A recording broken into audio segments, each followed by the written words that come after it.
एक दुनिया की सबसे बड़ी ताकत का राष्ट्रपति और दूसरा 140 करोड़ भारतीयों की आवाज। माहौल गंभीर था, मुद्दा नाजुक, लेकिन शब्दों में था लोहा। और फिर अचानक प्रधानमंत्री मोदी ने कुछ ऐसा कहा कि कमरे की हवा बदल गई। जम्मू कश्मीर पर भारत किसी तीसरे की दखल नहीं चाहता है और जैश जैसे आतंकी संगठन सिर्फ प्रॉक्सी वॉर नहीं, सीधे वॉर कर रहे हैं। क्या ट्रंप के चेहरे पर दिखी हैरानी? क्यों इस बयान ने पाकिस्तान की नींद उड़ा दी है और कैसे इस मुलाकात ने भारत की विदेश नीति को नई धार दे दी है, सब बताते हैं आपको इस खास रिपोर्ट में। नमस्कार, मैं अंजलि मिश्रा, आप देख रहे हैं 24 अड्डा न्यूज।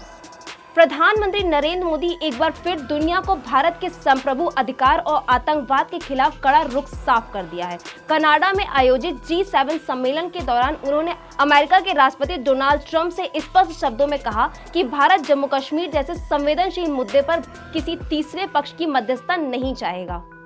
यह बयान न सिर्फ भारत की विदेश नीति की स्पष्टता को दर्शाता है, बल्कि पाकिस्तान और कुछ पश्चिमी देशों के हस्तक्षेप की करने की कोशिश को भी ठोस विराम दे दिया है। यह पहली बार नहीं है जब भारत ने इस रुख को दोहराया है, लेकिन जिस अंदाज में प्रधानमंत्री मोदी ने ट्रंप से यह बात कही है, वह भारत की बढ़ती कूटनीतिक शक्ति का संकेत भी है। मोदी ने कहा कि भारत हर उस कोशिश को नकारता है जिसमें बाहरी ताकतें कश्मीर मुद्दे को हल करने का दावा करती हैं। उन्होंने साफ किया है कि कश्मीर भारत का आंतरिक मामला है और रहेगा। इस मुलाकात में मोदी ने आतंकवाद के खिलाफ भी बेहद आक्रामक रुख दिखाया है। उन्होंने कहा, जब निर्दोष नागरिक, बच्चे और सैनिकों को निशाना बनाया जाता है तो ये प्रॉक्सी वॉर नहीं होता है, ये सीधा युद्ध होता है। मोदी की ये टिप्पणी ऐसे समय पर आई है जब हाल ही में जम्मू कश्मीर के आतंकी हमलों में इजाफा देखा गया है। इससे भारत के लिए ये जरूरी हो गया है कि वे वैश्विक मंचों पर इन हमलों को केवल आंतरिक चुनौती नहीं बल्कि एक अंतर्राष्ट्रीय समस्या के रूप में प्रस्तुत करें, और G7 सम्मेलन में इसके लिए बिल्कुल उपयुक्त मंच था। राष्ट्रपति डोनाल्ड ट्रंप अतीत में कई बार कश्मीर मुद्दे पर मध्यस्थता की पेशकश कर चुके हैं। वर्ष 2019 में भी ट्रंप ने कहा था कि वे भारत और पाकिस्तान के बीच मध्यस्थता करने को तैयार हैं, लेकिन भारत ने उस समय भी इस प्रस्ताव को ठुकरा दिया था। अब एक बार फिर मोदी ने ट्रंप को याद दिलाया है कि भारत किसी भी रूप में कश्मीर पर बाहरी हस्तक्षेप को स्वीकार नहीं करेगा। प्रधानमंत्री मोदी ने बातचीत के दौरान ट्रंप से ये भी कहा कि आतंकवाद को धार्मिक, क्षेत्रीय और वैचारिक चश्मे से देखने की प्रवृत्ति बेहद खतरनाक है। उन्होंने कहा कि जब दुनिया आतंकवाद को लेकर एक सुर में नहीं बोलेगी, तब तक कोई भी समाधान नहीं निकलेगा। हमें आतंक को सिर्फ अपराध नहीं बल्कि एक वैश्विक चुनौती मानकर कार्य करना होगा। भारत का यह रुख स्पष्ट रूप से पाकिस्तान की रणनीति को चुनौती देता है, जो वर्षों से कश्मीर को एक अंतर्राष्ट्रीय मुद्दा बनाने की कोशिश करता रहा है। लेकिन अब भारत की आक्रामक कूटनीति और वैश्विक मंचों पर सक्रिय भागीदारी ने पाकिस्तान की कोशिशों को लगातार विफल कर दिया है।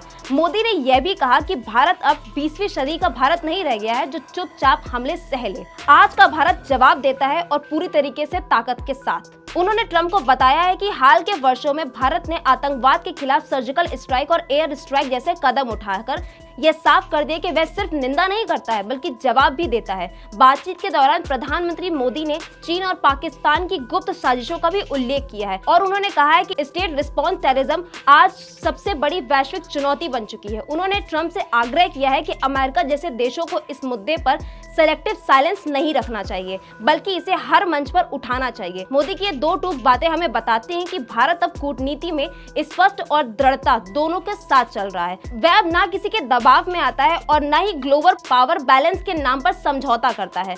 मोदी के मुताबिक हमें अब आतंकवाद सिर्फ नीति नहीं, एक साझा नैतिकता और कार्रवाई की आवश्यकता है। इस बातचीत के बाद अमेरिकी प्रतिनिधि मंडल ने भी माना है कि भारत की चिंता वास्तविकता है और उसे नजरअंदाज नहीं किया जा सकता है।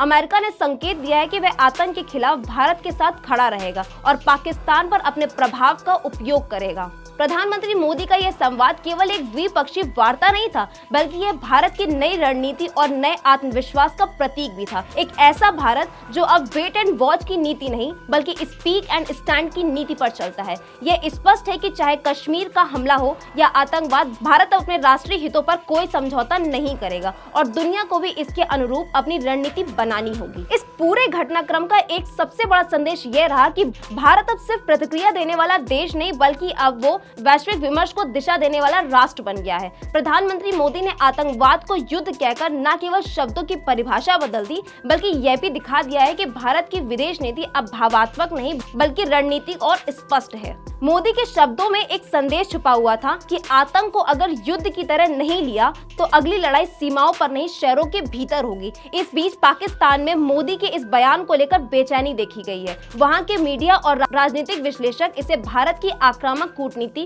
और अमेरिका के साथ बढ़ते तालमेल का संकेत मान रही है। विशेषज्ञों का मानना है कि मोदी की यह स्पष्टता अमेरिका समेत अन्य पश्चिमी देशों को मजबूत करेगी कि वे पाकिस्तान पर और अधिक दबाव बनाएं, खासकर उनके आतंक समर्थन रवैया को लेकर। साथ ही भारत की यह मांग भी मजबूत होगी कि FATF financial action task force जैसे वैश्विक मंचों पर पाकिस्तान की निगरानी जारी रखी जाए। तो कुल मिलाकर प्रधानमंत्री मोदी का ट्रंप के साथ यह संवाद एक नई वैश्विक कूटनीति का प्रारंभिक संकेत है, जिसमें भारत अब केवल प्रतिक्रियाशील राष्ट्र नहीं, नीति निर्माता की भूमिका में दिख रहा है। कश्मीर पर भारत की स्थिति अब न सिर्फ घरेलू स्तर पर है, बल्कि अंतर्राष्ट्रीय मंचों पर भी अडिग और स्वीकार होती जा रही है। और आतंकवाद को युद्ध कहकर भारत ने दुनिया को एक नई चेतावनी दे दी है। अगर आज आप चुप रहेंगे तो कल लड़ाई आपकी चौखट पर होगी। तो फिलहाल इस खबर में सिर्फ इतना ही। ऐसी और खबरों को पाने के लिए देखते रहिए 24 अड्डा न्यूज। धन्यवाद।